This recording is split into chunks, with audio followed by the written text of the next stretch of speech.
नमस्कार मंडळीनो, आज मी तुमका दाखवतले कैरीची चांगली झणझणीत आणि चमचमीत आमटी।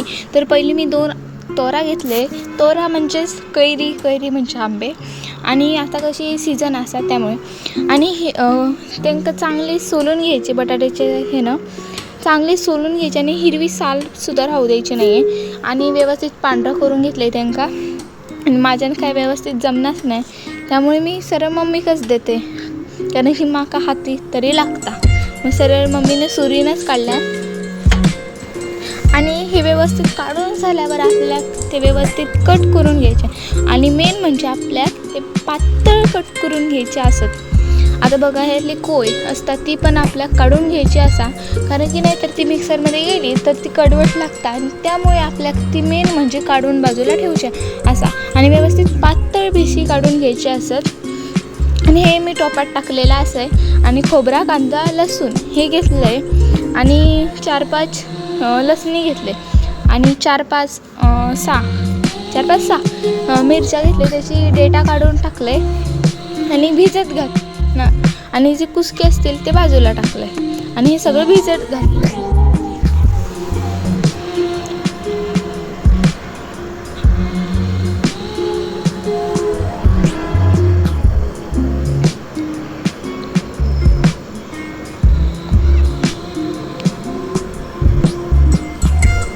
आणि इथं मी कढीपत्ता आणि घेतलाय, कढीपत्ता, कांदा आणि जरासं मी लसूण घेतलंय। ती कुटून मी आता लसूण बाजूक ठेवतले, म्हणजे ती आपल्याला फोडणी गरजेची असा। त्यामुळे आता मी खलबत्त्यात चांगले किसून म्हणजे कुटून घेत आहे व्यवस्थित। आणि जास्त म्हणजे बारीक करा ते का, म्हणजे ती किंवा जास्त बारीक नाही केली तरी चालता, असं काही नाही, आपल्या इच्छेनुसार। आणि व्यवस्थित कांदा, लसूण, कोथिंबीर, मिरची आणि आंबा मी याच्यामध्ये हे बघा भिजत टाकले आहे थोडा वेळ। आणि हे सगळं भिजून झाल्यावर मी टाकतले मस्तपैकी मिक्सरात। आणि हे व्यवस्थित गाळून घ्यायचं असा। आणि हे का फक्त मिक्सरात लावचा असा, 2-3 मिनिट लावलं तरी बारीक होईल, सर बारीक करायचं आहे का।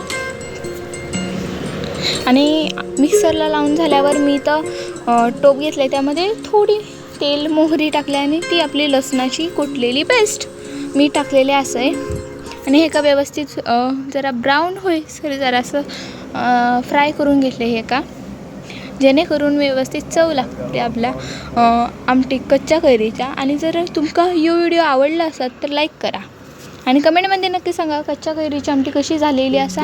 आणि मेन म्हणजे माझ्या मालवणी भाषेत नक्की लाईक करा। आणि कांदा आणि कढीपत्ता इथं मी ह्याच्यात टाकलेला आहे। आणि हे का जरा असं व्यवस्थित फ्राय करून घ्यायचे, त्यामुळे थोडंसं मी तेल टाकते आणि व्यवस्थित जरा ढवळून घ्या, कारण की खाली पण लागता का म्हणे। आणि 4-5 मिनिट ब्राऊन होईसर तर तुमका ते त्या टोपात ठेवचं असताना। आणि मी थोडा वेळ झाला आणि बघा व्यवस्थित हे बघा माझं मिश्रण। आता मी ह्याच्यामध्ये टाकतंय खोबरा, कारण की जरा वाढली पाहिजे। आणि खोबरं टाकून झाल्यानंतर मी ह्याच्या टोपात टाकते। आणि आमटी तशी रेडी झालेली असा। आता बघा हे का जरा असं ढवळून घ्यायचं असं आपल्याक। आणि आपल्या चवीनुसार थोडंफार व्यवस्थित तुम्हाला वाटतला तसं तुम्ही टाकू शकता। आणि जास्त जरा ढवळा पण आणि हे करा। आणि आपल्या चवीनुसार तुमका मीठ टाकूचं असा, मेन म्हणजे तुमची चव। आणि व्यवस्थित ढवळून घ्या आणि टेस्टसुद्धा करा, की जास्त खारट पण होता का म्हणे आणि अळवणीसुद्धा होता का म्हणे। व्यवस्थित टेस्ट करून झाल्यानंतर थोडा वेळ तुम्हाला ते ठेवावं लागेल।